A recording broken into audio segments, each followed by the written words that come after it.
beer just has this long history of being a social thing. It's a get-together, it's a gathering. I think craft beer drinkers love getting together and trading notes about what amazing beers they've tried. They used to use the term, it's the everyman's drink. We say it's the everyone's drink nowadays, I think is more appropriate.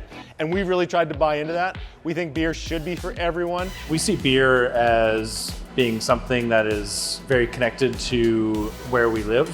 We would be closed without our customers, obviously, so we are very thankful for all of our customers. And not only are they keeping the lights on, but they are creating this space.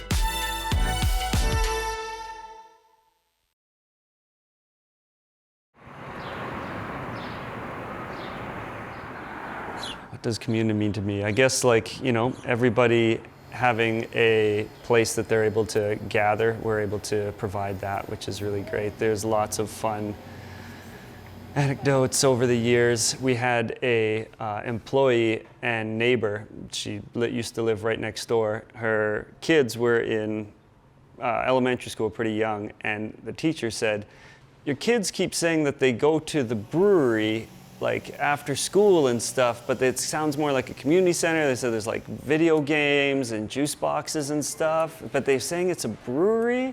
And in like grade 1, they're saying, the teacher's saying, "Oh yes, I work there," and it is that. It's a brewery, but it's also like they've got free video games for the kids and juice boxes, and it's a nice warm space to hang out, you know. Very early on, me and Kelsey never wanted a classic bar idea, right? We wanted more of a chilled out space, you know, showcasing that you can run a place that sells alcohol that is, you know, maybe a little bit different than what Saskatchewan had seen before.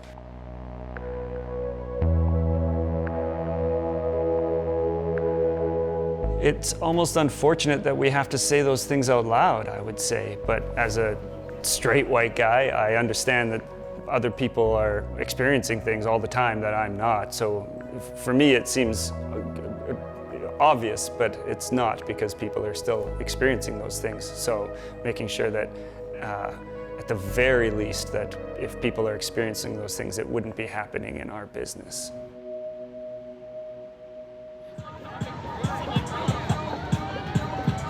It's important for us to be a part of the Pride and Pride Parade, and we did a Pride beer this year. We've been really passionate about creating a welcoming space. We initially used to talk about people are looking for what they would call a third space or a third room. You have your work space, your home space, and then you're looking for somewhere else where you fit in and you belong and you're accepted.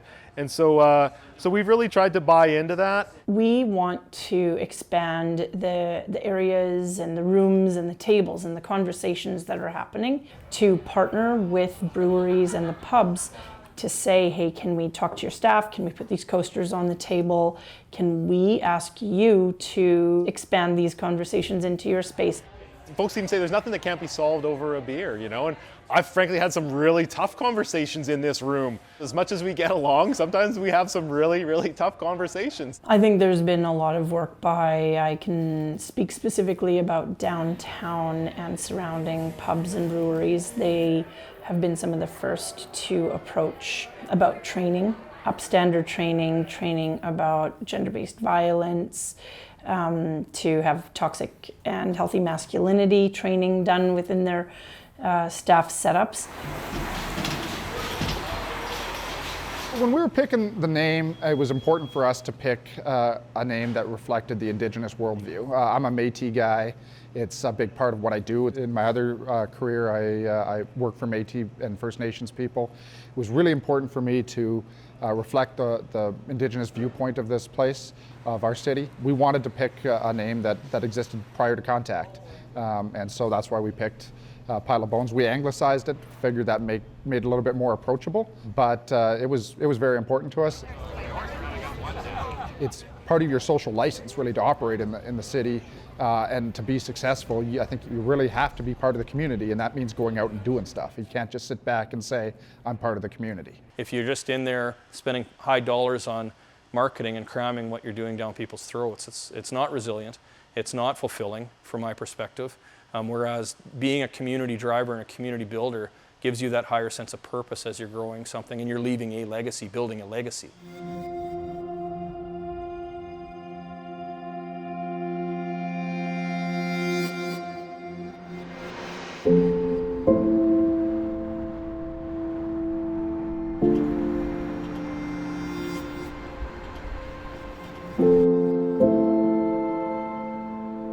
the first official day of the pandemic in Saskatchewan, instead of worrying about your own business, you were raising money for the Friendship Inn. Yeah, we had that conversation. That's Yeah. right. Yeah. Why? Why do you do something like that? Because the right thing to do. I don't know. Because it felt good. You know, that was at a time when, excuse me. You know, that was at a time when we didn't really know if we were going to be alive. And certainly there were people in our community that, you know, especially visiting a soup kitchen, weren't able to get food. So you have these moments, I think, when you create a business, and we have had that moment as a brewery where you can do some good for people, and I think that's why you do it. Yeah, it's an interesting thing to work through together, you know, and I think that, you know, I come from a legal background where, you know, our profession is often called upon to impact policy and change. But I don't know that I ever felt it as I have as a brewery owner in being able to actually instill people to a certain call to action at a time when crisis was upon us. And I feel that's a privilege.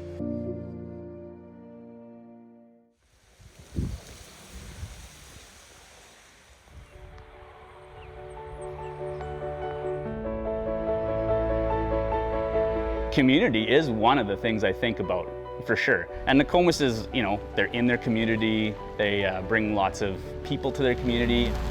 I look at all the Saskatchewan brewers as being one big community. We all know each other, we all talk to each other, we're all friends. Malty is super interesting because they're in Regina, but the feel of community there is incredible. The last 2 times I was there for deliveries, some of their customers came out and helped us unload hand bomb 80 bags of malt. And that's just, it didn't surprise me. That's true, it happened, yeah. Nice guy.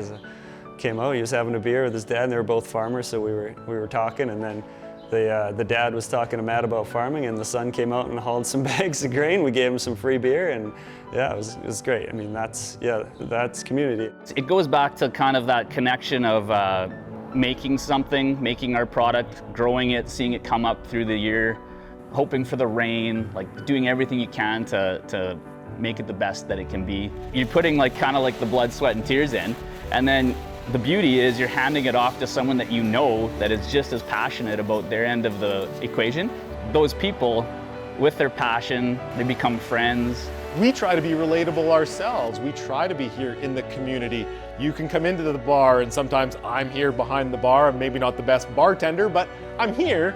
You can't do that with mass-produced global products. You know, we laughed in the pandemic that we were considered an essential business. You know, making beer is essential. But we did embrace that, yeah, that level of social fabric, that sense of normalcy, that joy, the ability to have families come into our tap room where the kids have some apple juice and mom and dad have a beer. Those are important things. Those are important things on how we build community together.